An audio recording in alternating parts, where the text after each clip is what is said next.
Right. Good afternoon, everyone, and welcome to our November 4th webinar on decolonizing your course syllabus.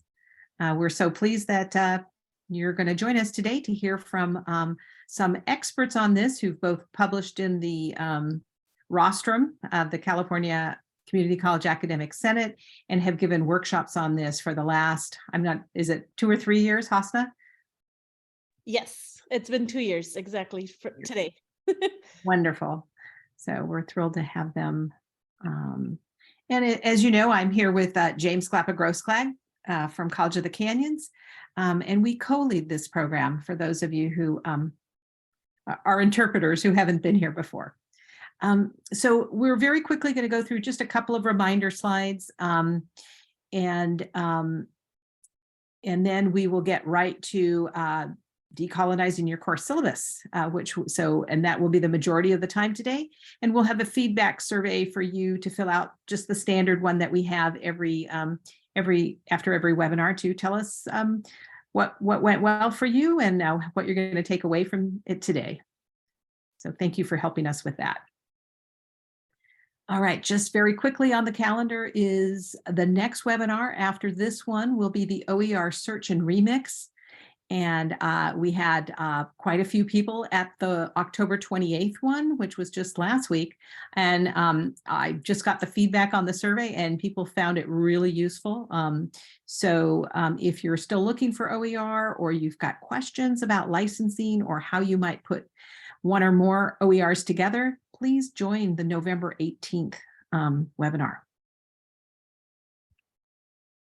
And then our December webinar, once again, is with Dr. Jamie A. Thomas. I didn't know that was your initial, Jamie, linguistics professor at Santa Monica College, who is also, of course, one of our coaches. And Jamie, I think last time we announced this, you weren't at the meeting. So would you like to say a few words about it?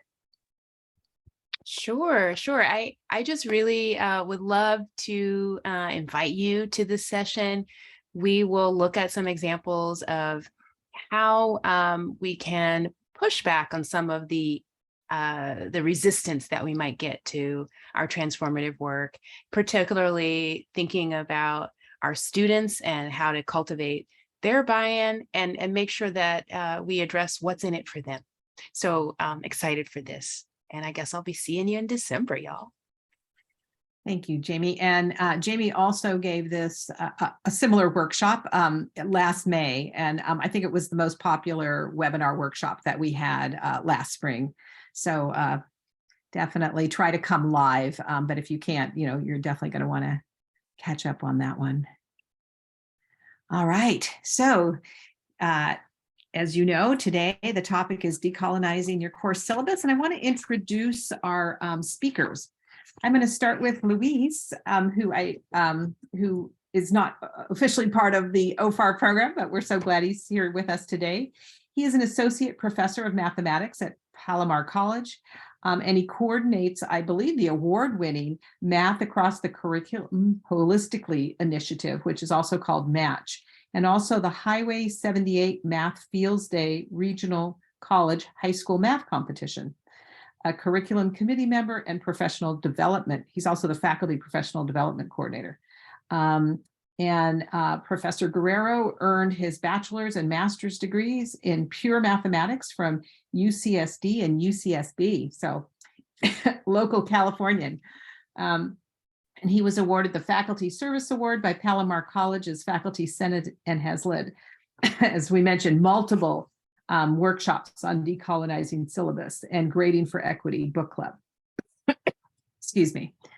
And Dr. Hasna Sadat Hadi, as I think all of you have met Hasna in some capacity. She is, this is her second year as a coach for the OFAR program, and she was also a participant in our first year. So thrilled to have her share her expertise. She's an associate professor of counseling at Palomar College and was part of the inaugural OFAR cohort. She is the founder of Empowered Women Alliance and the Asian Pacific Alliance in Higher Education at her college. And after leading numerous healing circles, she wrote the administrative policy 3000 anti-racism at her college.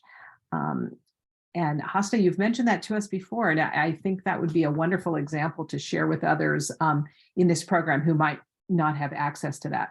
She teaches counseling to formerly incarcerated rising scholars, and she obtained her dual bachelor's degree in history of the Near East and political science from UCSD. So also a product of our wonderful California higher ed. She's earned a master's degree in education, emphasis in multicultural counseling and social justice. And she's a doctorate student in, and earned a doctorate in educational leadership from San Diego State University. She's a national and statewide award winner for her work in leadership involving equity, diversity, inclusion, and anti-racism in education.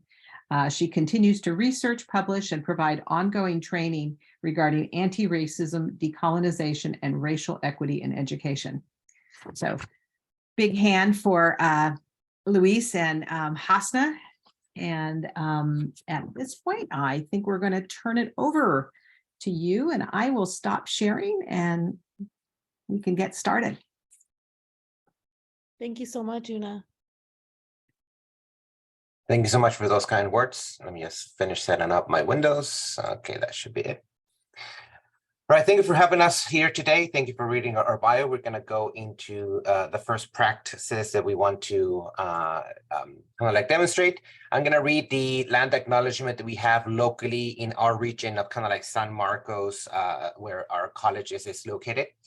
The resilience and continued presence of the Payohuanhuichum Luiseño and the Kumeyay Ipay Diegueño, the Cupahuanhuichen Cupeño, and the Iviayetum Cahuila nations compels Palomar College to take sustainable, respectful action to engage the land and its first people with justice and compassion and fellow human beings.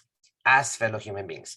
Palomar College acknowledges it benefits from the unceded ancestral lands of these sovereign nations and commits to promoting indigenous knowledge systems and practices in its educational mission. Palomar College pledges to foster successful learning environment that supports indigenous students and engages the needs and concerns of the nations who continue to occupy this land.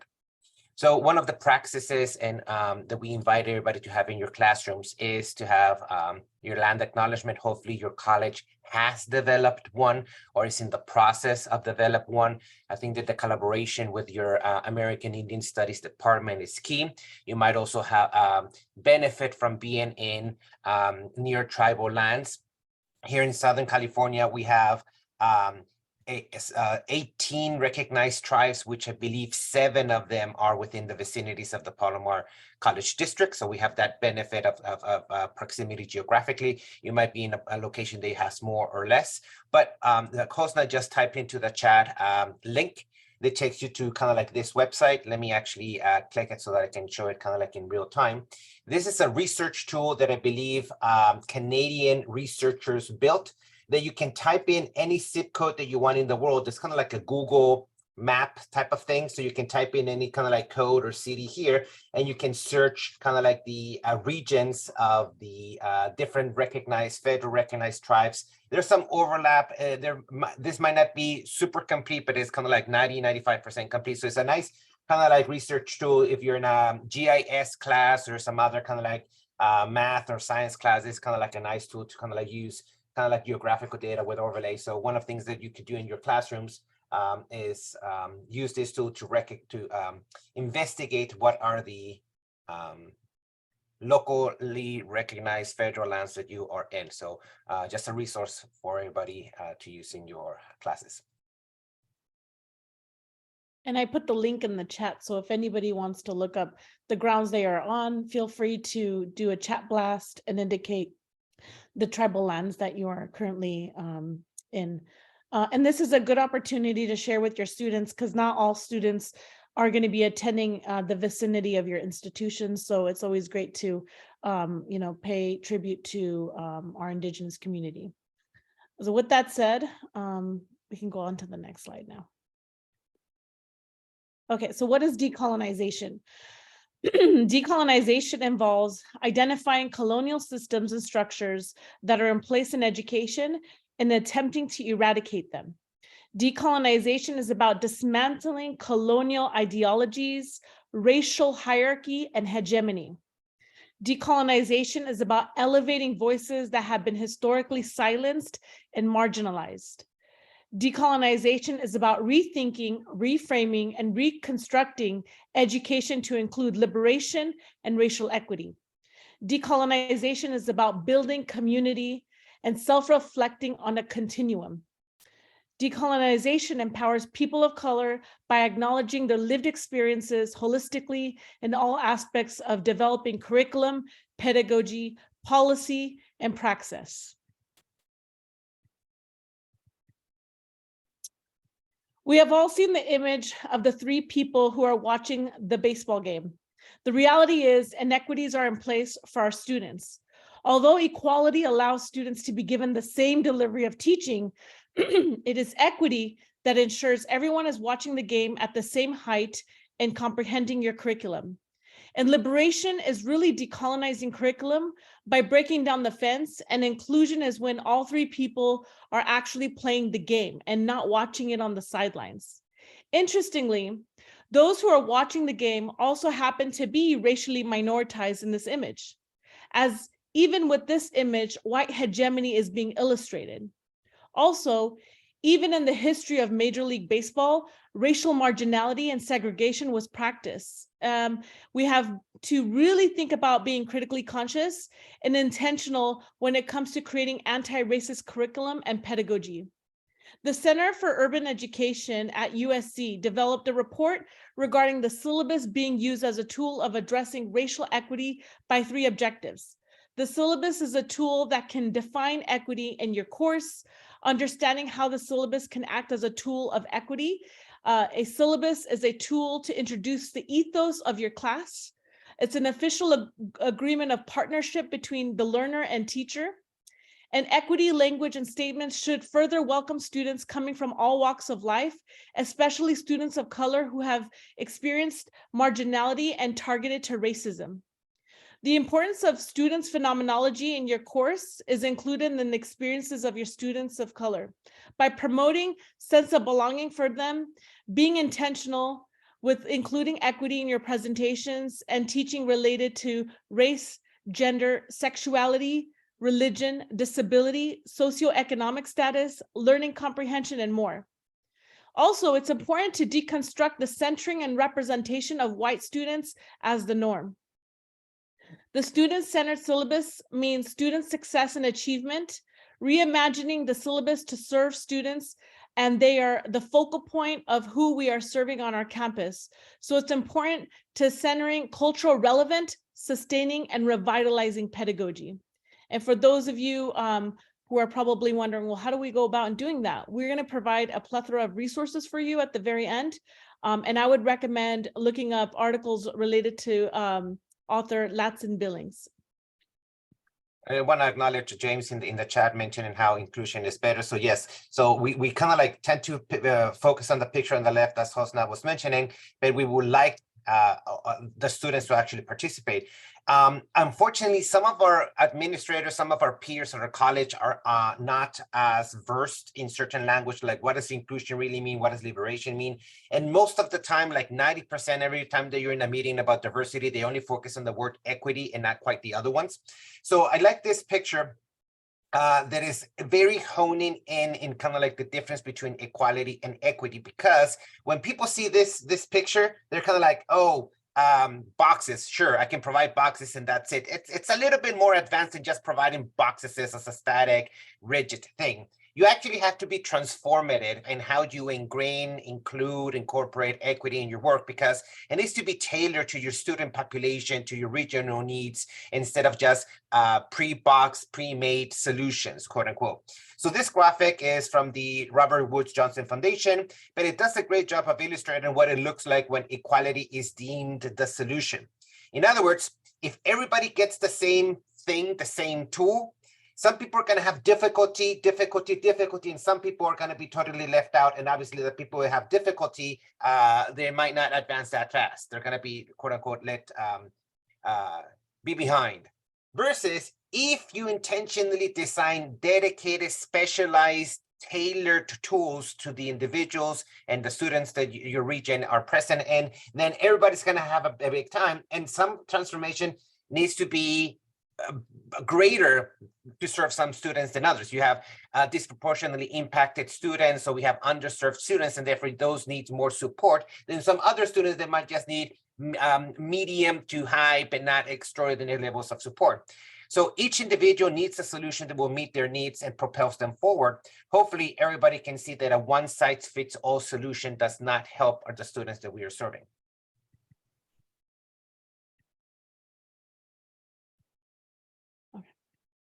Thank you, Luis, for sharing that. So the foundation and history of teaching, curriculum, and pedagogy were framed with a colonized approach and logic. What this means is that academia has become based on white hegemony, power, and hierarchy, disregarding the perspective and lived experiences of communities of color. The perpetuation of white supremacy is practiced when white racial identity is centered as a norm in education. Intersectional identities such as race, economic standing, gender, sexuality, disability, immigration status, English language learner, first generation scholarship, and all need to be really looking at through a decolonized perspective.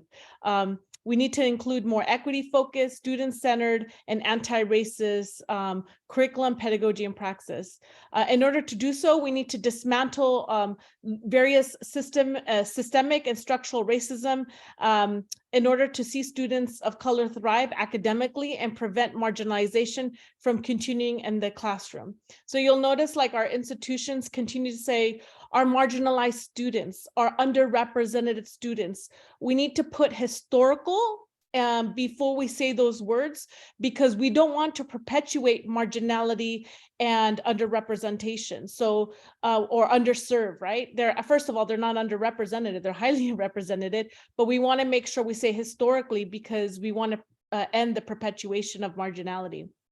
To gain a holistic perspective, we looked at scholarly research that provides diverse methods to construct and decolonize and include equity-minded core syllabus and teaching.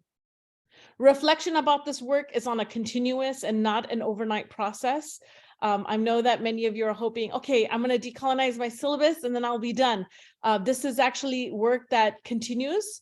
Both Luis and I change our syllabus every semester, and we share it with each other as critical friends. And we say, look, can you have a look at my syllabus, see if it makes sense? Do you think I'm missing something? And so oftentimes we also go on trainings as well and incorporate more information and include and transform our syllabus on it's pretty much a live document. So just like things that can't be reflected and change overnight, we have to also look at where we're at today and where we were historically. Even after 60 years of civil rights, we're still protesting against racism, especially in education. So we have to really look at the systemic issues that are being perpetuated that's not allowing faculty to look at their syllabus, their course, their curriculum with a decolonial perspective. We will now play a recording by Dr. Bettina Love.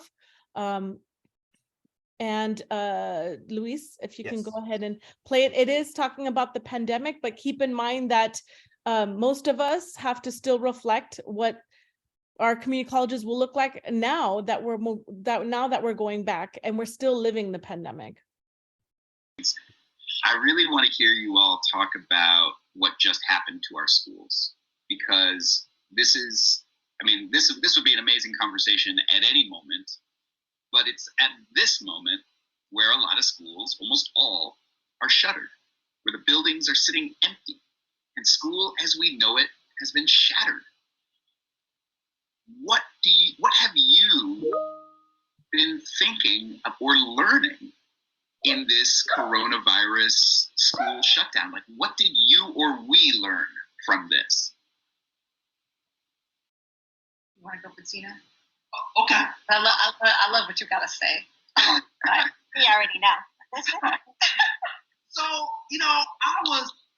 was floored at how when we shut down schools, how so much became possible. So we shut down schools, and in a matter of a month, we're done with standardized testing. Really? We've been fighting for that for decades, and now you're done with standardized testing? Okay, cool. You know what? Every kid get a laptop to go home. But just last week, those laptops, you couldn't take them out. I mean, they were like precious gold. Oh, you know what? Teachers, we need you. We're going to rely on your pedagogy and your ingenuity and your creativity during this time. Oh, so now we're a profession again. Parents, you're the number one thing we need right now. Oh, we need parents. Oh, tech companies giving out free internet. Oh, you can give out free internet? Now we got millions of, like, they play their hand, and we have to say, we're not going back. The superintendent of the state of Georgia, the state superintendent came out with this beautiful letter around mid-March, and he said, we want compassion over compliance. I said, wow. He said, we teachers, we want you to be more flexible. You're too rigid. This was in his letter. And all I'm saying is keep that same energy in 2020, 2021, 2022, and so on and so on and so on. Why did it take a pandemic to see the humanity in teaching? Why did it take a pandemic to see how extraordinary this job is? Why did it take a pandemic to see that we needed resources? Why did it take a pandemic for them to say, well, you know, because of the pandemic, the gaps are going to be exacerbated? No shit.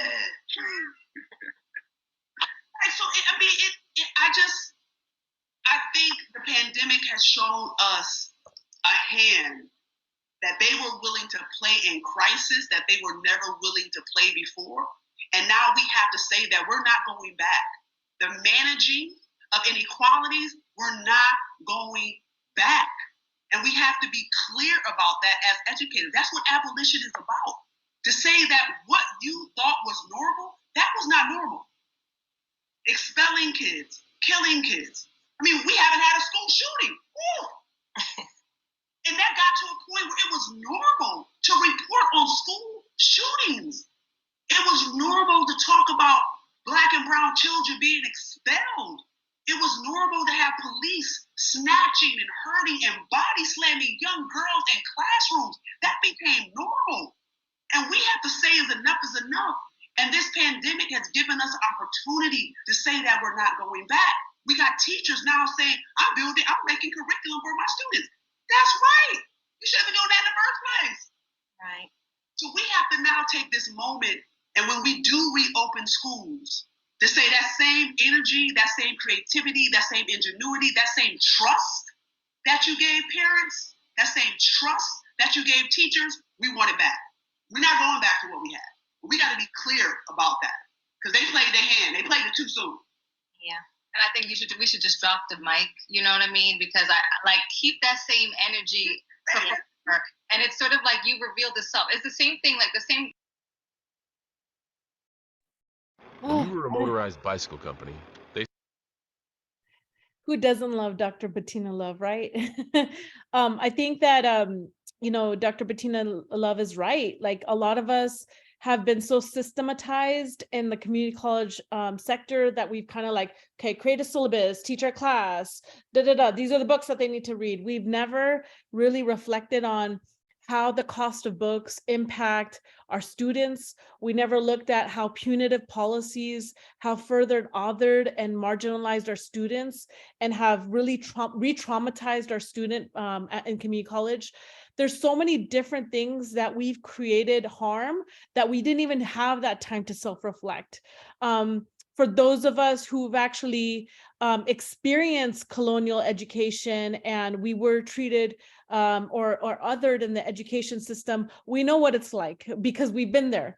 But then there's some educators that have experienced it, but also continue to perpetuate it, right? So in Dr. Bettina Love's book, if you haven't read it, it's called We Want to Do More Than Survive, Abolitionist Teaching and the Pursuit of Educational Freedom. She talks about being spirit protectors, because oftentimes in education, through the pipeline of education, there's spirit murdering happening, where students don't see themselves as gifted. They don't see themselves as worthy of pursuing their education. And so what we need to do is not only create anti-racism activists in the classroom, we also need to create spirit protectors in our institutions. And so finding faculty that you feel a sense of belonging with will allow you to co-create spirit protection within your own community at your campus. I could tell you right now, like both Luis and I, we work in tandem all the time on our campus when it has to do with DEIAA efforts. So when DEIAA, by the way, stands for Diversity, Equity, Inclusion, Accessibility, and Anti-Racism. And so I have to find my community, because if I'm creating this coalition of anti-racism, abolitionism, and creating spirit protecting for our students, we also have to do spirit protecting for each other as well.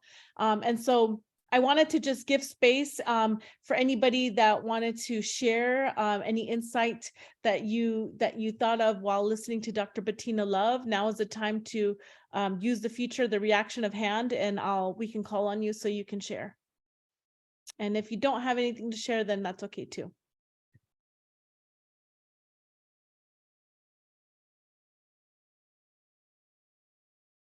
I want to acknowledge Maria's comment in the chat that when we first were sent home, she tried to replicate the classroom experience in Zoom. Now that she, quote unquote, back, replicating the Zoom experience in the face-to-face classrooms that we have learned so much during this period of time. So thank you for sharing that. Thank you, Maria, for sharing that. You're welcome. Yeah, so one of the things they're looking at is, you know, even when these conversations are taking place at your institution, is where are the students? Why is our FTES so low? Well, first of all, where are the students when we're having these conversations, right? We need to have students in the room to ask them, what are the systemic barriers that they're being confronted with, right? So one of the things we need to be kind to ourselves and to our students is the fact that not only there's a rise of this, you know, systemic racism and overt racism and covert racism that's happening in our nation, but also the fact that mental health, nobody even addresses mental health and what that looks like for our students. So there's so many intersectional barriers that our students are being confronted with ongoing, that we just need to be more mindful as instructors when we're teaching our classes, to not go back to what we were, you know, decolonize our mind. In other words, don't go back to colonialism, and really change and transform not just your curriculum, your pedagogy, your praxis, your holistically, you got to transform who you are in terms of your identity as an instructor. Okay, so we'll go ahead and move on, and we'll come back. Well, there'll be an opportunity for Q&A at the end as well. We can't do this work without showing you samples of what decolonization syllabus can look like, right? So you all will have access to not just Luis and I's course syllabi, but faculty we have worked with at our institutions and across the nation we've worked with who have decolonized their syllabus. And so what we wanted to do at this time is to go over our course syllabus with you. You will have links and resources at the very end to be able to access this at any time. And also part of my OFAR project for the program, I decolonized my syllabus while I was in the program as well. So it's all part of Open Commons, so you have access to that as well. But this is a new version because I do work on my syllabus every semester. So the purpose of the course syllabus is really, like I said, to create a partnership between the student and faculty member. It's important to first have an introduction. So Luis, I don't know if you can click on my syllabus, if it's hyperlinked, but maybe you can look at the introduction part where I talk about why I teach.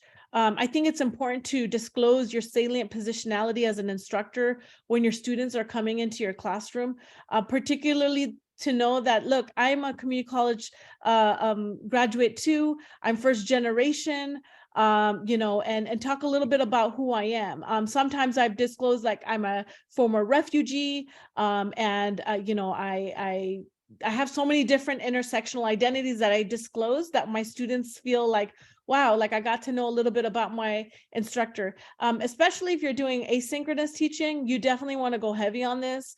Maybe even link a video so your students know what you look like. You can talk about more of your salient positionality on your video as well. But this is another way to kind of build trust, build community with your students. On the very top, I talk about the different methods that students can actually contact me. So they could even go on a Zoom link, or they can contact me through phone. I took away my extension because this is a sample, but usually I have my extension on there, my email address, even like the pronunciation of my name. My name is very hard to pronounce. And so that to me was something that I had to learn to do, because people were naming me in different ways, and I didn't want to anglicize my name, because what good would that do, right? So I wanted to make sure that not just my students, but people that I work with at my institution know how to pronounce my name correctly. And then just to kind of like unpack information of how they can reach you, how they can come contact you. I think that's very critical, especially at a time where they feel they're not sure if they want to be in this class, or they want to leave, or they don't, something has happened in the class where they want to share their experience. At the very top, I talk about pronouns, and you'll notice that on our Zoom link, you could, some of you have pronouns as well. Pronouns are very critical. You know, I didn't use pronouns before. I think I started using it like 3 years ago, and I learned that not all of my students are binary, and that, you know, when you use pronoun usage, you'll notice that there are non-binary students in your classroom. And so you really want to make sure, or you can gender someone. So it's very important that you talk about what pronouns are. I usually have a link to pronouns, and I have one there too, either to our website of our college, where we did a pronoun guide. And that was something that our college did, was to create a pronoun guide so people can understand. I also wrote a rostrum article regarding pronouns, and I'll be more than happy to share it in the chat later, where you can actually learn more about it and share it with your divisions, departments, etc. But even in your signature line, wherever you can, because then it kind of allows the students to kind of select their own. On Canvas, you're able to do that too, and I know a lot of you have done that for OFAR. So just continue to do that, and celebrate the usage of pronouns. And even with pronouns, you should also ask if students name how they want to be called upon, because some folks can't change their name. So, you know, just to kind of be more inclusive, you may want to ask students, you have an opportunity to change your name if you would like to. The other thing I wanted to share is on the very bottom, you know, looking at punitive language, like the rules of syllabus. Sometimes faculty look at the syllabus like, well, this is a legal document. I laugh at that, because they really, it's like to CYA, right? I won't read out what that means, but I think you could put it 2 and 2 together. But it's really like a legal document to protect me in case a student is trying to, that type of toxicity and that level of energy needs to be out of the window. You know, we can't have that.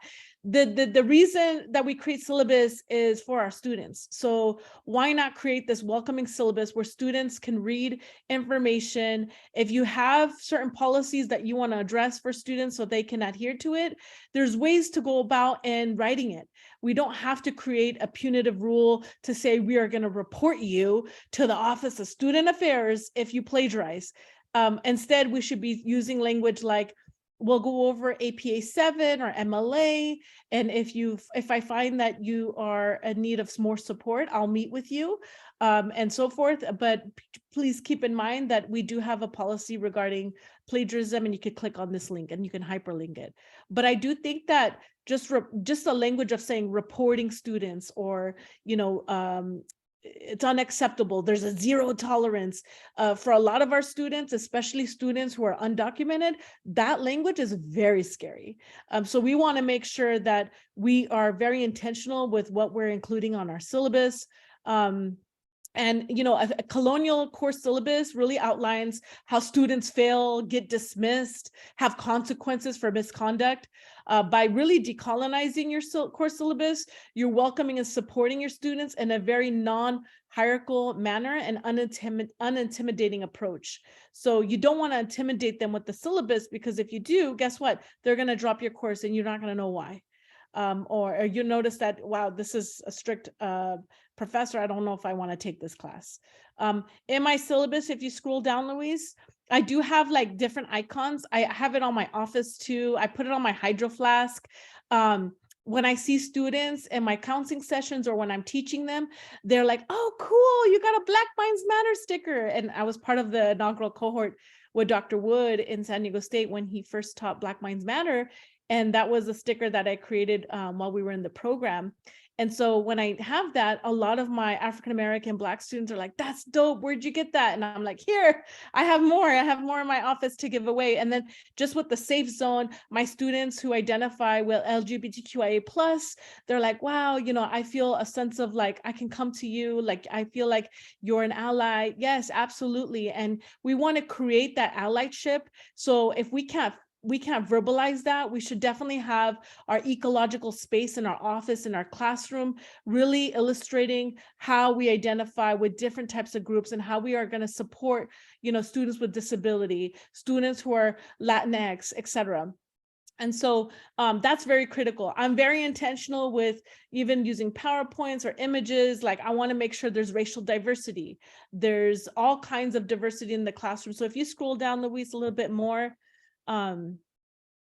like census dates, I hate to put it on there, but I will put it on there because most students want to drop the class. And as a counselor, we want to make sure that students' transcripts are, you know, cleaner in terms of, we want to make sure, well, why didn't you drop the class, right? I didn't know the date of the drop. So you're now providing the information for the students. You're not telling students, okay, go and find out the drop deadline. You have to go on a scavenger hunt. That's not fair to the students. So rather than making students go and find services on campus, bring the services to the students in your course syllabus. All you got to do is do hyperlinks, and it's easily accessed for our students. So even with food, housing, and resources, I've included like all of our food pantries, the locations of where they can access food. If you scroll down, Luis, even if campus is closed, they can call 211 San Diego to be able to access local food banks, etc. And then just making sure, like if you look at where it says student support services, I've hyperlinked everything. So yeah, if you're in instruction and you're not a student services faculty member, you should work with student services to look at all the different programs and resources that they offer so that you can include those in your syllabus. And that means you have to update it on the continuum because sometimes services do change or we have more. But to look at the barriers that our students are being confronted with, that's very key. And so as an instructor, don't just expect to think students all have Wi-Fi or students, these are all things that we have to address in our classroom. This is critical because if they don't have Wi-Fi, how are they expected to go on Canvas and do your work and do work for the class?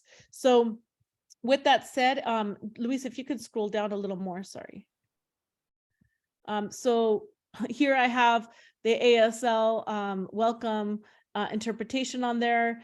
And, you know, you just want to include as much inclusivity as possible because guess what? Our students are so diverse. And so you really want to include, you know, that sense of belonging for a lot of our students. And you'll notice that even for some of you, you feel a sense of belonging when you see something that's like about your racial identity or about the community that you belong to. And so just imagine the impact that it has for our students. And so like we even have a mapper tool for guided pathways. Like if they can't get a counseling session because there are like so many students in our institution, well, guess what? I'm going to create the mapper tool and I'm going to have you guys, have you all go and look at the mapper. And for each of you that teach different disciplines, you could do that too. You can include the mapper for your own discipline on there. I talk about respect and racial microaggressions. And there is an article that I have linked to my syllabus. It's by Sue and colleagues 2007. It's part of the resource guide that we're going to give you. And that article talks about what racial microaggressions are. And so we do activities in the first week to talk about racial microaggressions and how to avoid them, or how to challenge them, how to not be complicit to it, because again, we're perpetuating that, right? So it's important that students understand what that means. I also have like a peer support area where if they have peers in the classroom that they want to connect with, or if they can't come to class or they're missing a class, they can connect with them. The community agreements, shout out to OFAR, I actually learned it from here. So you all know about community agreements because you have it in your Canvas course. But these community agreements that I created, I co-created these community agreements with my students. So my students and I sat down, we actually created these community agreements, and they continuously change as well. These different quotes that we have on the bottom of our syllabus, it really empowers our students to feel like, wow, like that's cool. Like I can relate to that quote. The Learning Pact, I actually learned in Jamie's @ONE course online. And so that really helped me to understand, like, what is the expectation that students have from me, and what will I expect from students? And so these are different trainings that I went on, and I was like, okay, how can I go about and putting this back into my syllabus and making sure that I personalized it for my students, but also for myself. So students are aware of how we can come about in building that community. And if you scroll down, we do have a equity, diversity, inclusion, and anti-racism statement, especially after the murder of George Floyd. Our institution created statements from all disciplines at our institution. I think that I wanted to address the statement that counseling department stood on when it comes to the equity, diversity, inclusion, and anti-racism. And then lastly, we have a policy on recording and sharing content. And the reason why I had to include this is our Senate actually passed a recent what do you call it, vote to include this on our syllabus, because we've had a lot of students who are, well, they're not really our students, they're from the outside trying to enroll into our classes and duplicating what we teach and then putting it in the press. So that was another way of them, kind of attacking like anti-racism faculty. So we wanted that support to say, look, whatever's shared in the class, that we keep it and retain it in the class and not put it on some, some group that's going to exploit our students and our faculty. So if you don't have something like this at your academic senate, feel free to look at the statement that I have, and you can address it with your senate. The link to the little film strip, when you click on it, it actually goes to a video of me speaking to my students and welcoming them in my class. So these are kind of some practices. I still have a lot to learn, I'm not going to lie. This is just the beginning when it comes to doing this work. So this work is, like I said, is on a continuum, but I wanted to give this example for you because this is what it would look like coming in. And a lot of the different icons that we use or images, just make sure the ADA compliance, like you have alt text on there so that anybody who needs the reading, they can do that. Okay, and Luis, back to you. All right. Thanks so much for that. A lot of information to unpack here. So I think that one of the things that we need, that Hosna kind of like already addressed, and you kind of like saw the wording, is that when and this is a common story, at least in our college, or at least when I started teaching 10 years ago, we were told by admins, deans, or chairs that you needed to keep the most kind of like brief, 1 page at most 2-sided document. And it was very kind of like corporate terms and services of like a legal document contract. And they had a lot of punitive language. So we need to be wary that our students have trauma and past experience, even before the pandemic, but exacerbated during and even coming off of the pandemic. Those we haven't addressed many of mental health issue or logistical issues or just barriers that our students face. So the words that we use in our syllabi do matter. Somebody was mentioning how math instructor in a class says, most of you are not going to pass my class, which is defeating. It's kind of like, why even take this class? So thank you for the person who changed classroom to a better professor and eventually passed that very hard math class. So the words in this word cloud are not just punitive and deficit thinking, but can actually trigger some of our underserved and most affected students of neglect, like our undocumented students, dreamers, formerly incarcerated, veteran, refugees, LGBTQ+, adult learners, current and former youths, American Indian Native students, and so on and so forth.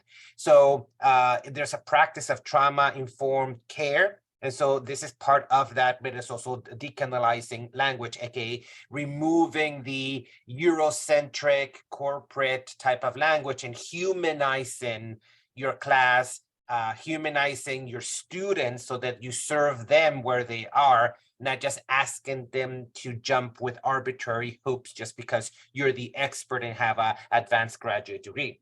So if you identify students in your classes that might not be pertaining to one of these categories, but if you notice that students have difficult focusing or attending and retaining the information, tendency to miss a lot of classes, anxiety about deadlines, exam, group work, or public speaking, or are withdrawn or isolation, that be part of the information that is in your syllabi or in your class in general. So ask yourself, is it welcoming? Are you supporting your students? Or again, are you just asking them to jump through hoops because that's how you got taught, and therefore you are the gatekeeper, and therefore nobody's going to pass your class unless they do the things that you were told to do in the past? Versus, again, I teach math, I teach STEM. So you can still infuse the knowledge in a humanistic, supportive way, instead of the punitive, I'm going to drag you down. Not that many people need to pass my class, otherwise it's going to look bad. That's not really supporting. So all of this is caused by language that you choose. So we need to question the wording in the syllabus and class content as a whole. To decolonize, we need to bring our students' experiences and consider how the language we use is either overtly or subconsciously affecting them in our classrooms. Our classrooms should be brave spaces and practice cultural humility, humanizing and not propagating colonial views and policies. One of the things that we constantly hear from our faculty is, my dean told me to put this. 10 years ago, 15 years ago, I got in trouble with the dean or my chair because I didn't specify this phrasing that is supposed to protect me and the student.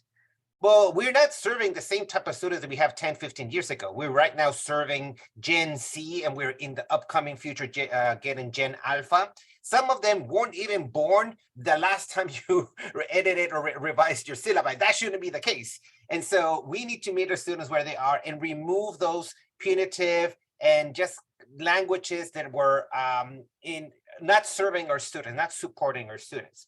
So in the same way that we have that mental picture of the gavel. Here's research that tells us kind of like how to change unwelcoming messaging or language into welcoming message. So this is from research of Harris and Bridge of the effects of the syllabus tone. So the idea is that you need to avoid deficit thinking and punitive language. Again, that's kind of like one of the tenets of decolonizing, not kind of like putting the gavel, but rather you need to include validating, welcoming, engaging, and provide a sense of belonging to your students. We at community colleges serve 100% of every student that applies gets into community colleges. So we need to serve every single human being that is there and not avoid that. So there's some practices here, and you can see how, for example, in unwelcoming messages, I expect you to attend every class. If you cannot attend class, please let me know. If circumstances make you miss more than 3 classes, I will drop you. So the typical, I will drop you, like 3 lates is an absence and 3 absences is I'll kick you out of the class. So kicking you out of the class, removing you from the class, or failing assignments by turning in 1 day late or something like that. That's punitive. That is not student-centered. We will share some practices. Some of your colleges has already adopted kind of like different grading practices with ungrading, grading for growth, and we'll talk about them in a few moments. And there's many other wordings. Some of them I still feel that they can be a little bit more humanizing and supportive. But here, for example, in that same attendance policy, it changes that if you cannot attend, please let me know. if circumstances make you miss more than 3 meetings in the semester, you might be overextended. I ask that you come see me to discuss your options. So the instance that this second portion is included, you're basically saying is, I'm here for you. Let's devise a plan to catch up or remedy the assignments that you didn't make, especially right now that we have the ability in synchronous classes or asynchronous classes to have recording. I've heard many students say, I hear and rehear, like watch and rewatch the same lecture multiple times until the student get it, because when it's a pure face-to-face class, that a student is not able to attend, they miss it, and maybe they don't have any friends, so nobody is there to share notes, and there's way behind, and they don't go to office hours. So we need to find a way of reaching the information to the students so that if they miss a single class or 2 classes in a row because of COVID or because of anything else, we meet them where they are and not simply be at an automatic fail or withdraw from the class. And again, the welcoming language is that which invites them, because we all know that there's kind of like a dual standard. If you're a first generation student, you're just navigating the murky waters of higher education. Like, how the heck do you get help? What the heck is EOPS? What the heck is this acronym, financial aid? You know, Jack something. And so, but if you're already a son or a daughter of an Ivy League professor and they know everything about higher education, people are going to struggle less in that sort of form. And so by providing welcoming, supportive language to students, you can help them navigate if they did not have a resource or a mentor that can help them navigate the murky waters of higher education. Here on the left, and I'll be in total honest, this was when I first started teaching way back in 2012. I hadn't changed, actually 2010 I started teaching. When from 2010 to 2016, I never changed my syllabi except just the dates. It was very contractual, very formal, very kind of like boring. So before decolonizing my syllabus, it was geared toward the concise, short, one-page syllabus, bare bone information, short and sweet, not inviting, dry, bleak, monochrome, geared toward professionals, faculty-centered instead of student-centered, used punitive language because the chair just gave me the syllabi that they used, and I just kind of like carbon copied it immediately, and used unwelcoming language. And I just was thinking about rigor, again, STEM mentality, instead of being supportive in the content. We're not changing the COR. We're not diminishing the standards or outcome that are they need for the next class. It is just, how can I say this? It's just the practices people do because that's how things are done. So a syllabus should not be considered a contract. The syllabus should be a living document which reflects the experiences, emotions, philosophies, and goals you bring to the particular course. It is your declaration of values that underpin both the plan and the promise, the why that undergirds the what. It provides information about the class expectation, and the support services provided to all students, especially the ones that you will provide to achieve every student's success. This is also sets the tone for your class. So make sure that you make the best first impression possible. So I had to learn, because I'll be honest, coming out of straight up a graduate school, I have a degree in abstract math. Yay! Go to a classroom. I've never built a syllabi. I never kind of like knew how to grade. I just knew how kind of like in graduate school, I learned a lot of math, but then how do I share that? I had to learn to humanize and use metacognition skills. So I even had to learn psychology and other kind of like growth mindset techniques and practices that were not taught to me because I never took a single education course at grad school. It was pure math, pure math, pure math, pure math.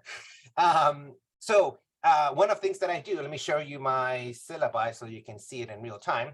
I made mine be Google Doc. So it looks like a website.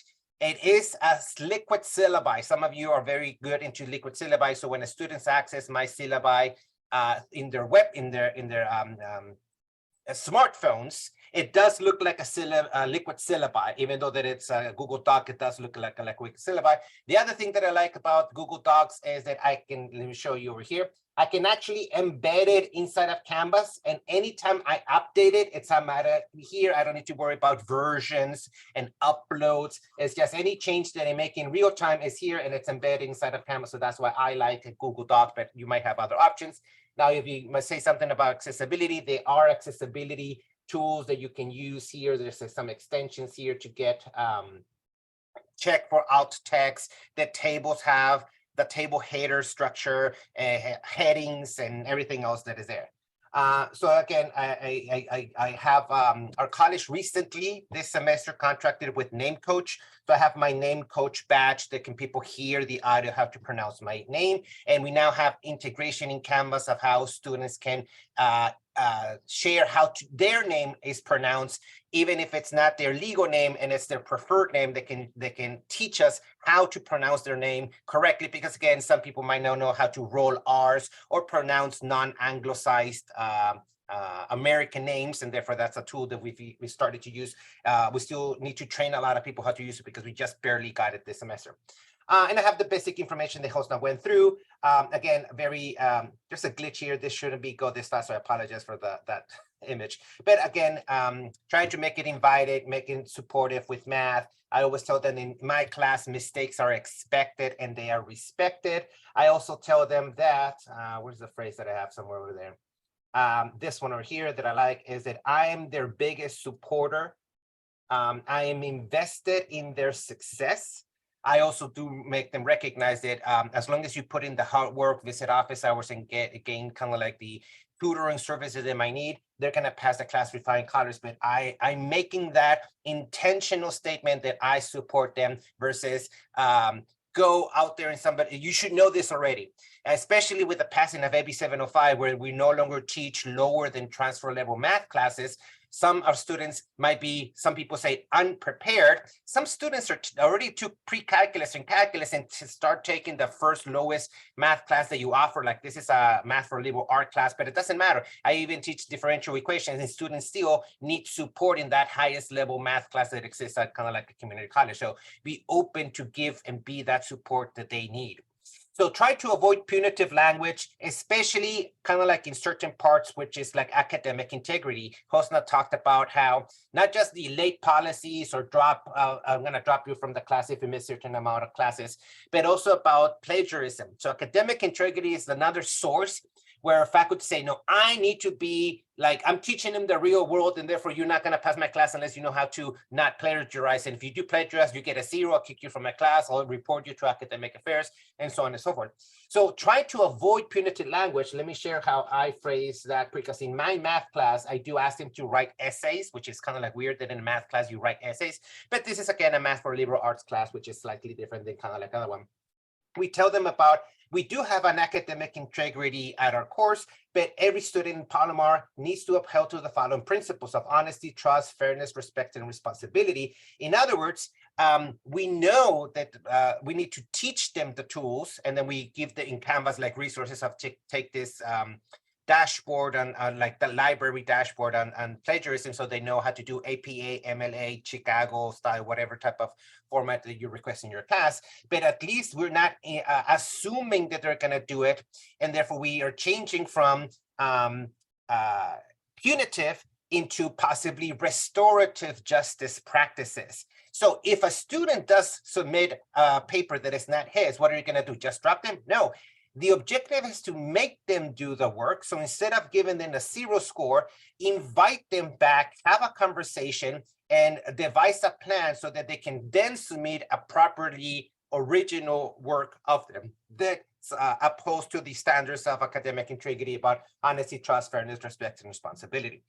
It has to be also a personal journey. This decolonizing, student-centered, equity, culture responsive, whatever phrase or orientation that you have, has to be authentic. Students can smell if you're not being truth or don't actually believe what you say, what you write. You have to gradually start incorporating as much or as little as you feel comfortable. Again, students can smell if it's fake. It has to be authentic. So make sure that whatever changes you do, you commit to the framework, because again, you're doing it for the students. It's not, some deans or chairs don't care what you write in your syllabi. So do the change for yourself and the class that you're serving, not just because it's going to make you look good or for an evaluation, but actually be punitive inside of a class. That's kind of like the idea.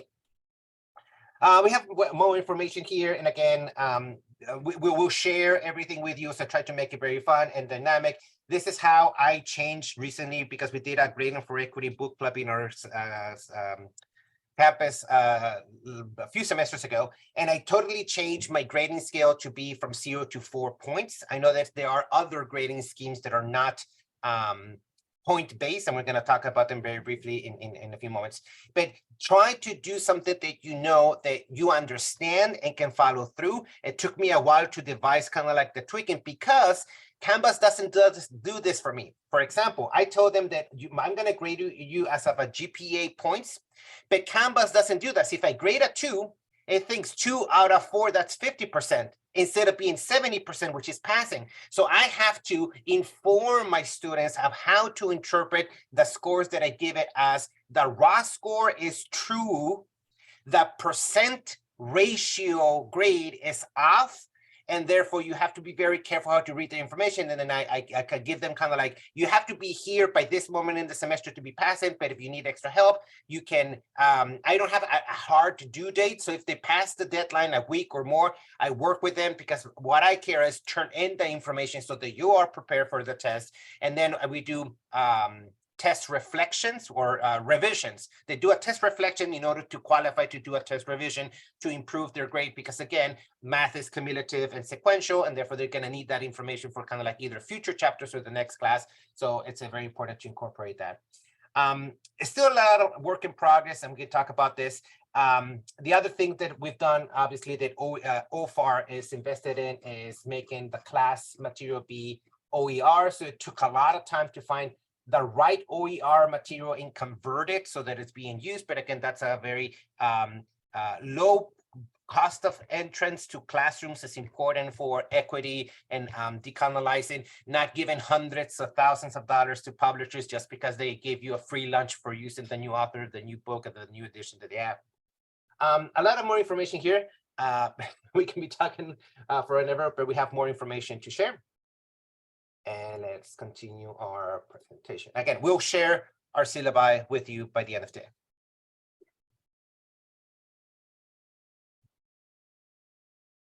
So one of the things that we want to share is kind of like, what did we do at our college? Because Hosna and I worked and collaborated among ourselves, but it has to go beyond just two equity-minded decolonizers at the college just working with our own discipline. So even though that we have interdisciplinary relationship of counseling with mathematics, we wanted to expand. So one of the things that we did was during 2 summers ago, Hosna and myself facilitated a program to make faculty, a cohort of faculty, decolonize their syllabi and showcase the difference of the before and after. And more than 40 plus faculty at Palomar participated in this experiment.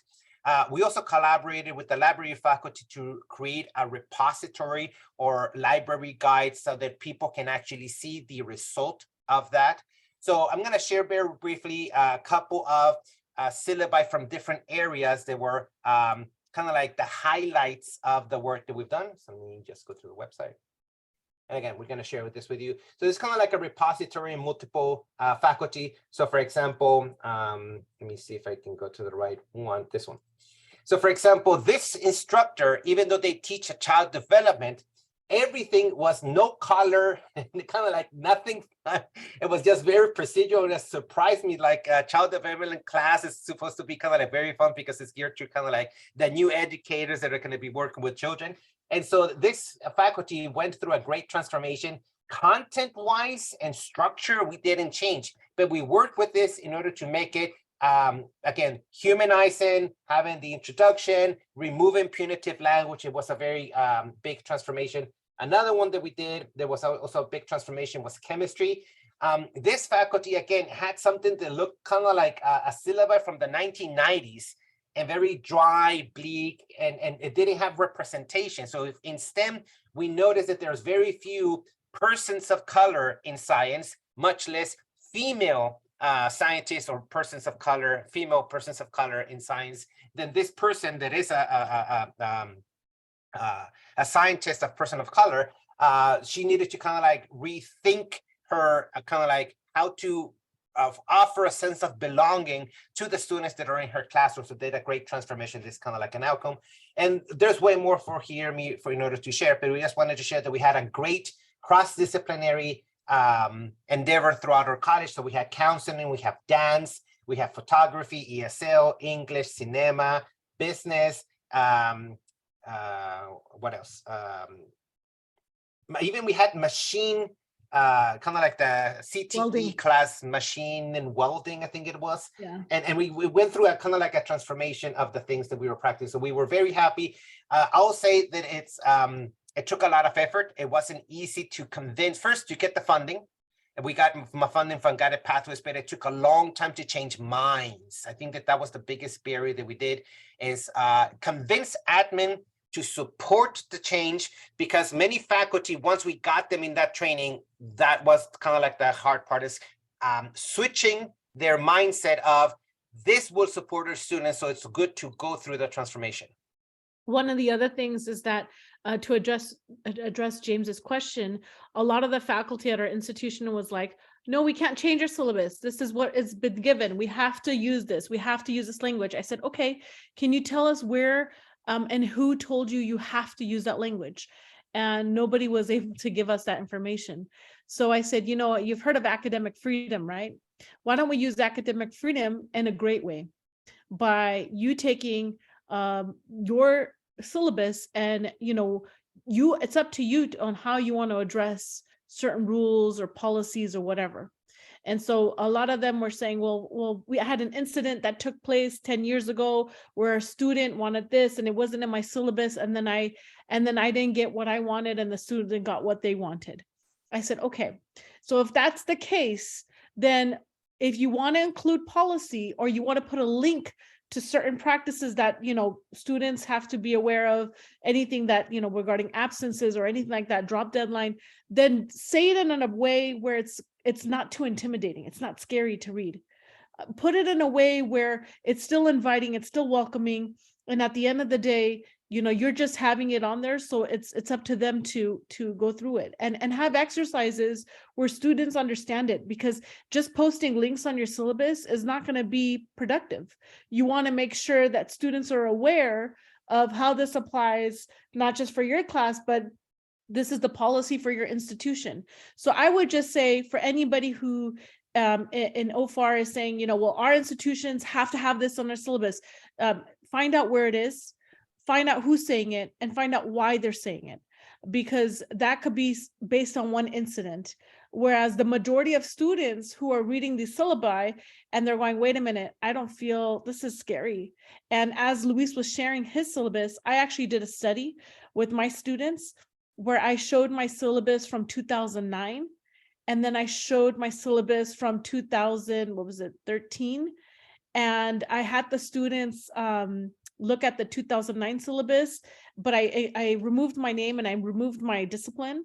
So they didn't know it was mine. And I said, which syllabus would you prefer? And they're like, definitely yours. The other one was horrible. It was so scary. I would never take that person's class. And I'm like, well, funny enough, you're taking my class. So that whole self-reflection, being honest and being like, you know what? Yes, I did include punitive rules. I did have a very colonial syllabus. I think that's the first step for a lot of us to kind of let go, but also to be more reflective. This work is not just for students to be reflective. This work is for us to be reflective of understanding the power dynamics and dismantling the power dynamics. At the end of the day, open pedagogy is the way to go. And, you know, when I'm in my class, I ask students, what do you like about the syllabus? What don't you like about the syllabus? What didn't make sense? What did you like? What assignments was more exciting for you? What was the least exciting? Well, guess what? The ones that are least exciting or they didn't like, I'm not going to use it. And you know this too. Those are disposable assignments. We don't need to have them. So you have to constantly transform your teaching. And I think that that's really what's key when it comes to decolonizing your course and your syllabus. Okay, let's go on. Let's move on, Luis. Yeah. Okay, thanks. So one of the things we wanted to say is some of the equity highlights that you heard so far. So in terms of equity highlights, it's important to have an introduction, personalization. Do students know who you are? Consider introducing yourself, race, ethnicity, pronoun, academic experience, cultural identity, and more. As the instructor of the course, and providing anti-racist and equity-minded messaging to welcome your students in your class. The availability, are there multiple methods students can contact you? And is there flexibility on communication times? Do you have like a Google number where students can reach you? Most students do work. And I think James, he was spot on the chat. A lot of the setup of our classes and our syllabus, it's not designed for students who work. It's not designed for students who have families that they have to caregive, or they have other barriers that are preventing them to be able to respond right away when an instructor needs them. So we have to be more available, more flexible for our students. Equitizing teaching, what books, articles, readings have been intentionally selected in your course? Are your course resources inclusive to race, socioeconomic standing, gender, sexuality, disability, immigration status, English language learner, first generation students, and more? We need to look at that. Explicit language, is there explicit language about the intolerance of micro and macro aggressions and racist remarks, actions, and behavior in the course? Is it anywhere elucidated? Early alert. Now, most of you are like, well, our college is responsible for early alert. Not necessarily. In our Canvas, when students don't submit assignments for one of my modules in the week, I right away contact them. I've noticed you didn't submit this assignment. I wanted to check in with you. How are things going? Would you like to meet with me? Would you like to make up the assignment? How do you want to go about and feel supported in this particular module? And I think that that's very key, because after I did that, a lot of my students, rather than dropping classes, they just communicated with me and said, this was a tough week. Totally get it. It's a tough week. Let's work on it. Let's work on it next week. And what day is feasible for you? And so really working with our students is key. Supporting teaching, are mistakes expected, respected, and used to elevate students' understanding of your subject? Do you offer opportunities for retaking missed or late work? What opportunities are there for students to catch up if they're behind due to technological barriers or other personal deterrents that they're being confronted with? Language about policy, is the language around policies, expectations of students supportive or non-punitive or deficit thinking? So really think about how you can create, anti-deficit thinking when you're creating those rules. Resources, does your course syllabus provide information regarding housing, food insecurities, internships, career opportunities, along with other on and off campus resources that benefit students socioeconomically disadvantaged? The goal is to provide social and cultural capital for our students, because then they can thrive as they're achieving their academic goals. Is your Canvas accessible, clear, inclusive, welcoming, supportive for all learners to follow despite the modality of asynchronous or synchronous teaching? Positive messaging. Luis loves Snoop Dogg and I love Tupac. And yes, we do quote both amazing artists onto our syllabus. Most of our students don't even know who Tupac is, which is problematic. So I'll just, get familiar with the music today, and I'll start looking at quotes that are powerful that I can relate to my younger student population. But positive messaging is definitely important. Those affirmations, they have to live by it. And as a counselor, I could tell you, affirmations do empower students, do make students feel a sense of belonging. They validate their experiences and they challenge their imposter syndrome. So the more images, videos you showcase in your course that have diverse representation, the better. Pronoun guides are important for your college to create and use. Check out your institutions. If you don't have a pronoun guide, that's something you may want to look at in your next sabbatical project or your next work project that you have in any of your subcommittees or committees. And then throughout your teaching, looking at putting it in your signature line, putting it everywhere on your Zoom, everywhere. So with that said, I'll pass it over to Luis. All right, so one of the things that we were mentioning is kind of like how to transform certain punitive schemes. So we're talking about late or drop-in policies or attendance, and especially academic integrity. The other source of parts that we, again, need to decolonize, decouple with historical pre-industrial age way of thinking of teaching that has to be standardized, only one grade fits everybody. And it has to do with ungrading, grading for equity. Some of you in non-STEM areas are doing labor-based contract grading. And those are kind of like the practices that we are advocating for the purposes of benefiting our students. So if you have a decolonized syllabus, it should break down university structures that reproduce colonial hierarchies. The word, even the word normal, again, given the litmus in math major, we know what normal distribution is compared to Poisson distribution or the other type of things that we do in stat classes. But unfortunately, the word normal has other connotations, like who's a normal human being? The word average sometimes is also abused. We can say, oh, the average salary of a US citizen is $50,000, but very few people actually obtain that because, again, it's skewed by the outliners. I'm not teaching statistics right now, but we do need to dismantle things that was done just because it was done before. And the grading scheme that you use in your syllabi can perpetuate traditional ways of doing things that don't benefit our students.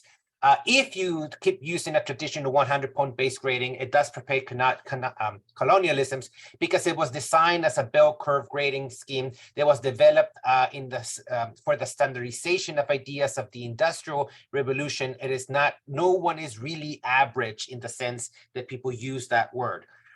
So we need to confront and reject the status quo so that we can reimagining them and putting them alternatives into practice for the benefits of our academic integrity and student success. We need to find your authentic grading scheme that fits your teaching style and will be consistently applied that supports the needs of our current students. So if you've never had grading for equity book club, the ungrading book club, or labor-based contract grading in your courses, there's another book also called Pointless. That's more kind of like English instructor. But again, there's many different schemes that you can employ because, again, we're no longer just pigeonholing students into certain boxes. You fit here, you fit here, you fit here. We need to assume that everybody can pass your class and provide the right structure and support. So again, design rubrics for either tests, exams, essays, whatever type of high stakes assignments that you have in your classrooms. Consider developing portfolios and or grade higher later out of the semester assignments because they might be more cumulative and you're using more skills versus at the beginning of the semesters. There's many techniques, strategies, and recommendations. Some might seem self-contradictory, but I suspect that nobody has the perfect silver bullet. If somebody had the perfect formula that worked for every single student, we would have solved this decades ago. So we need to personalize it and kind of like grab a little bit of things that work for you and your discipline and your students from different kind of like sources that you might have. So hopefully in your colleges, you're discussing different solutions to benefit the students. Again, we're in the 21st century and we sometimes don't use 21st century metacognition, growth mindset. There's a blog that is a little bit more STEM or math-based, but it's called Grading for Growth. And I think that even that phrasing changes the view of how we think about, instead of students jump this hoop, jump this high and then you pass, is more how can I provide them and the scaffold and the support so that they can reach the content that is outlined, the outcomes and objectives that are in your COR. That's the plan, not just being arbitrary with what kind of like grading schemes, because if you're trying to fix your grading scheme at the end of the semester of like, oh, I'm going to drop a test score, I'm going to do this at the end, then you didn't design a great equitable grading scheme from the beginning of the semester, and therefore you're trying to fix something instead of preemptively, like health. It's way cheaper to prevent a disease than be sick and then go to the hospital for that disease. But we've been talking a lot and we want to do an activity. So this is one of the times that we ask, take out your cell phone. If you don't have your cell phone available, you can do this activity in another window. So we ask that you copy the following code. Let me just share the code. So I'm going to put a code in the chat. Then I'm going to present. Let me put it over here. Click the right buttons. There we go. Press it.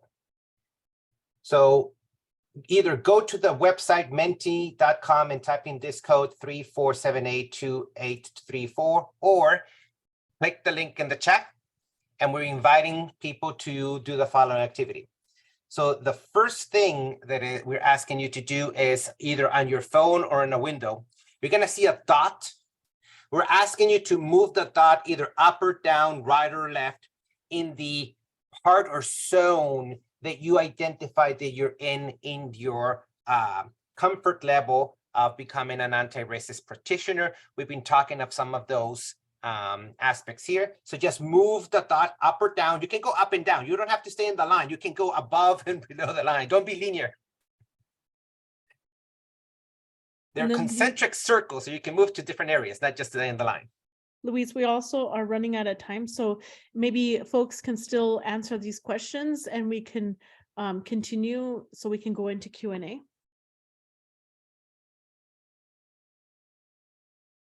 Yes, okay. So let me just finish this portion, one more slide, and we can do it. So this is kind of like find activities that you can do. And one of the things that I like about this tool, Mentimeter, you can see the data being populated kind of like in real time. And we're seeing 7 people being able to participate. Again, if you teach kind of like a math class and you just put a graph or some other statistical analysis, it's great fun to make students kind of like put the information in the right place. All right, I'm going to change to just one more activity before we go.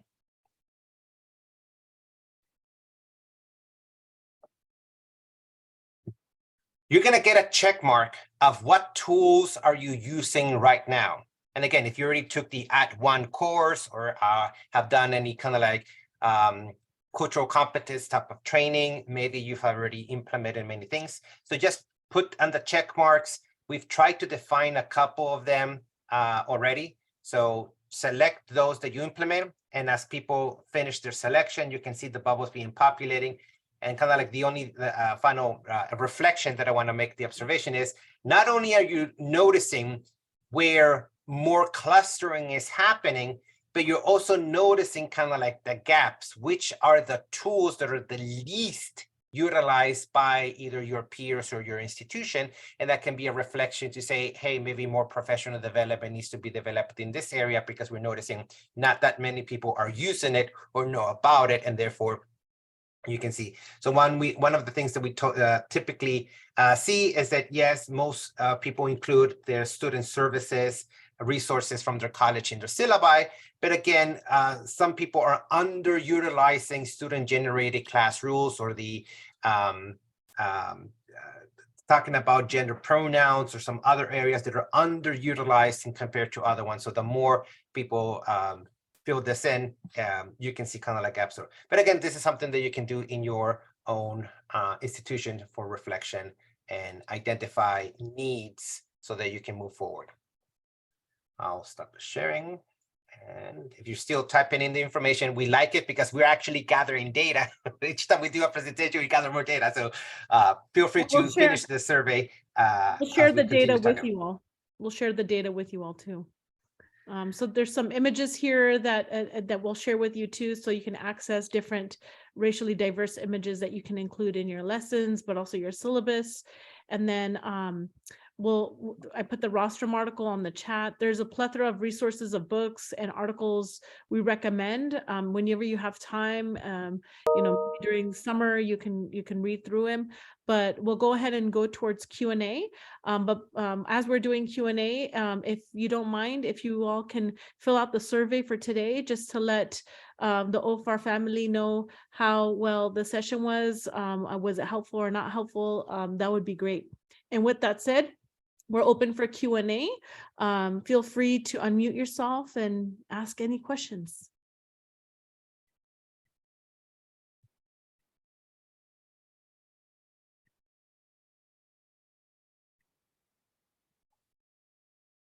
And don't all come at the same time.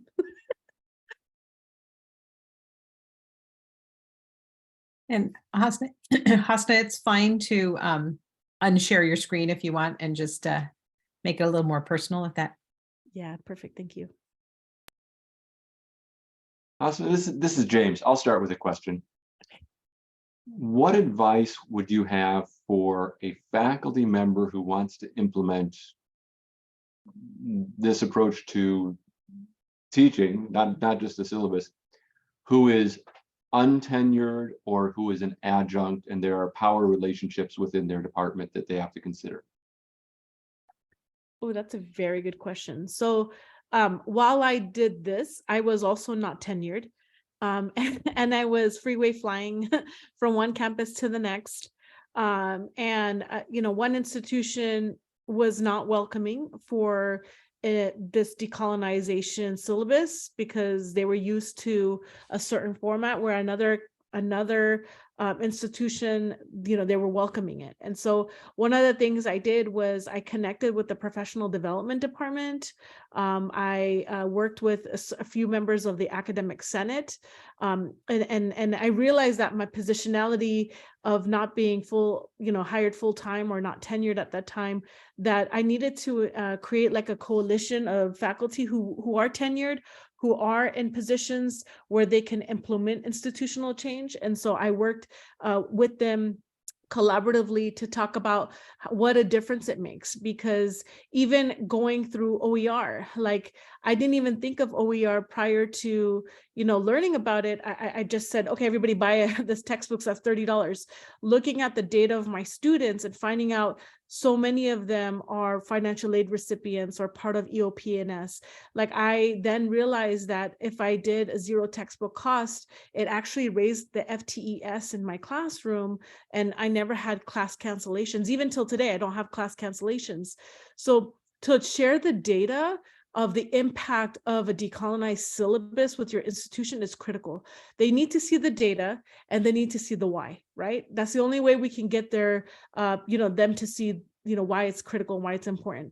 The other thing is, we run data on our classes all the time. We always run data for program reviews, but we don't change our pedagogy. We don't change anything. We just run data all the time, and we get the same stagnant responses. And so what we need to look at is change things within our classrooms, change things within our teaching, run data again, and you'll notice that there's a huge change in your classroom teaching. And I think that really going to key stakeholders in your institution is critical. Having administrators who understand and to see the power of creating a decolonized syllabus and how it creates greater liberation for our students. Having student testimonials, let your students speak. Let them come to those meetings where those difficult conversations are being shared. Luis, is there anything you wanted to add? Yeah, I do want to share that I know that our part-time faculty or non-tenure faculty feel that power dynamic, but I do also believe that there's changes from higher up that maybe some chairs or deans are not fully aware. At least I know that there's a memo, and I was trying to find it, but I couldn't find it recently. There's some Title V changes coming down through the pipeline where now colleges are invited to write DEIAA practices in their evaluations. And so that I think that is the one of the places that you can convince that power dynamic of saying, hey, people who are doing these changes and are being brave, they're in the forefront. They're already piloting what is coming down the pipeline that is gonna eventually, again, Title V and your we call it here, Palomar, tenure, it's called TERP, tenure evaluation review board. What the other acronyms are. The key point is you need to work with the key holders of any type of evaluation processes that a chair or a dean might sign. Are there DEI specific practices that are in the classroom or in the syllabi that if a faculty member part-time or non-tenure is already doing, then that can be kind of like highlighted and train other people who aren't doing it. So I think that power dynamic can kind of like the naysayers are going to be kind of like are in an awkward place because they might themselves be asked to do it next time that they're evaluated. So in kind of like infusing the part-timers and non-tenure faculty that are doing it as kind of like the trailblazers in institutions and give them more support, because everybody eventually will have to do a type of DEIAA practice when they're evaluated, be it the first hire or every 3-year cycle or something like that. So there's multiple sources that I feel that many faculty that were hired 10, 20, 30 years ago, they'd never had to think about DEI. Equity was something that just their research department had to worry about and not them individually. Now, You need to remove the barriers and say everybody's responsible for this. Some of your colleges are going through your student equity plan that the chancellor is requiring by November. So once again, those are metrics that you can't kind of like lie or hide. There has to be something changed, and this organization and many other equity practices, cultural responsive decolonizing practices are the key to moving the needle. None of them in isolation is the key, but keeping the status quo is also not the key. So we need to move the needle forward and protect, support, and the naysayers that are in power dynamics, educate them so that they are infused with the new practices that are coming out the pipeline. So it's inescapable in my view, but some people do feel that that it doesn't belong to them. And I'll be honest, especially STEM, like if you're teaching differential equations, so you have barely time to teach the high level math that you're doing, how the heck do you inject social justice and equity practices in like word problems or portfolios or projects about it? Because sometimes you need to go and find it out. Like I haven't seen that many differential equations assignments that I can give that are kind of like very cultural diverse. In my math or liberal arts class, fine, just a lot of history and a lot of math and a lot of representation of cultures and people doing contributions to mathematics. But once you go higher up, if you're in computer science, if you teach Excel, how the heck do you infuse equity, diversity into a very like dry subject matter? But there is identifying the right partners, just working with more OFAR people, and there's somebody who found the right resource and the right key of unlocking that. But I feel if that they need to be supported, and I'll start talking to this. Great question, James.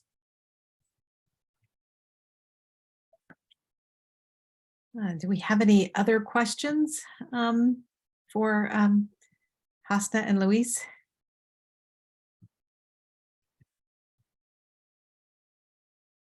One more thing I just wanted to add is, you know, the reasoning behind that policy 3000 and why I initiated at my institution was my frustration that there's only a certain amount of faculty who are doing this work. And I wanted to really institutionalize something like this. And not just this, but even our equity trainings. It's the same, it's basically people who can actually lead those trainings, attending those trainings. And so the policy itself, and I don't mind sharing, I can share it with both of you, Una and James, and that way you can share with OFAR. The policy itself addresses everything in terms of like HR, professional development, institutional research, curriculum. There's different categories within the policy where if we have a policy in place, then folks, we can always refer to that policy, you know, even if it includes, you know, looking at how we're going to embed that policy 3000 in instruction. And I think that that has definitely helped us at Palomar to infuse and really embed decolonizing teaching within our institution. So that's something that I would definitely recommend. And Kendi says it profoundly in his book. We have to look at policy and how to address it, because that's what people make reference to.